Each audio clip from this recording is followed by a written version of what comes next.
आँखों में जलन हो जाती है, सांस लेने में दिक्कत हो जाती है और सबसे ज़्यादा तो वो जैसे सांस लेते हैं ना, खांसी जुकाम भी होने लगती है, हाथों में कभी कभी एलर्जी सी भी हो जाती है इससे।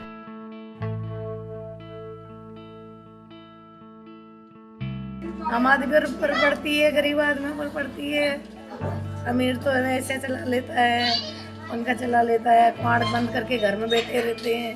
हम मजदूर आदमी कमाते हैं तो उसे हमारे पर ही पड़ती है। दिन भर काम करो, शाम को थक के आओ, वही सबसे ज़्यादा कठिन लगता है। दिन भर तो कर लेते हैं, खट जाते हैं, शाम के घर आते हैं ना, खाना बनाने की हिम्मत नहीं होती है, खाने पकाने की हिम्मत नहीं होती, बच्चे भी पीछे होते हैं।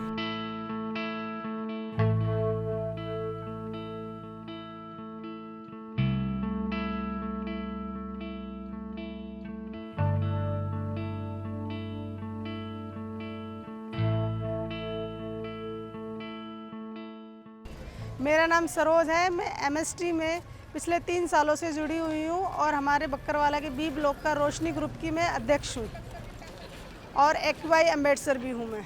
ये एक्यूआई मॉनिटर है जिससे हमें वायु प्रदूषण हम नापते हैं। पहले सिर्फ हम लोगों ने सुना था कि वायु में भी प्रदूषण होता है, बहुत पहले से बचपन से सुनते आ रहे हैं, लेकिन हम लोगों को मालूम नहीं था कि वायु में हवा में प्रदूषण होता है।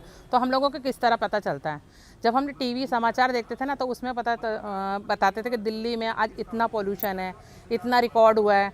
तो हम लोग सोचते थे कि हवा में जो प्रदूषण होता है किस तरीके से रिकॉर्ड होता है, तो हम लोगों को इसकी जानकारी नहीं थी।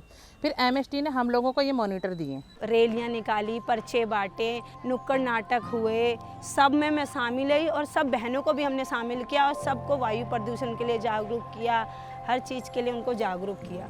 सारे में घूम घूम के ई रिक्शे पे बैनर लगा के, पैम्पलेट बांट के ये समझाया लोगों को कि हाँ वायु प्रदूषण होता है और किस तरीके से मतलब ये हमारे अंदर शरीर में नुकसान देता है, इसकी रोकथाम के उनको सुझाव भी दिए और उन्हें वायु प्रदूषण से बचने के वो भी बताया। उन्होंने हमें सारी सेफ्टी के जितने भी नियम होंगे ना, वो सारे सिखाए हैं, हमें अपनी सुरक्षा कैसे करनी है।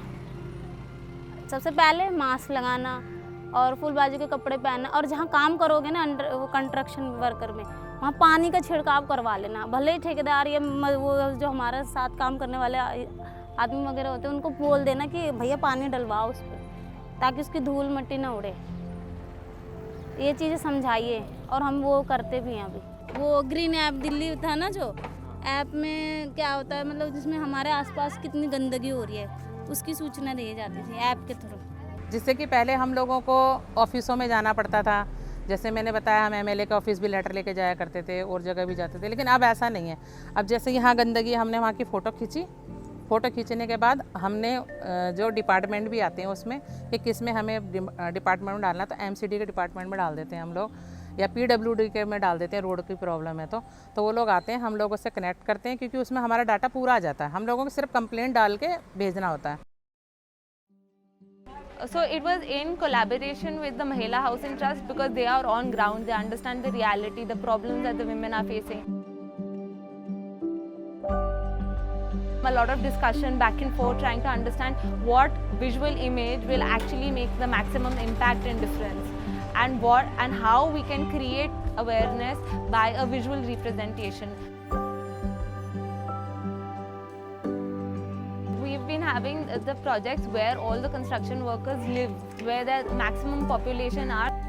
We got off the younger children as well as students to come and get involved within the process of painting, and that kind of creates a movement that they go back home and tell their parents who are working at the construction sites that how they can take precautions, make them more aware. So that by the end does create an impact. There is much more awareness in the colony, and even if when we meet people around, they are aware about the problems of air pollution because they are facing it, but now they are much more conscious about it and trying to take more steps to actually that will help them. पहले तो मुझे कोई जानता ही नहीं था, ऐसे ही समझते थे, मगर अब जानने लगे कि हाँ भाई इनके संग मिलकर अगर हम कुछ काम करेंगे तो वो काम जरूर होगा और होता भी है।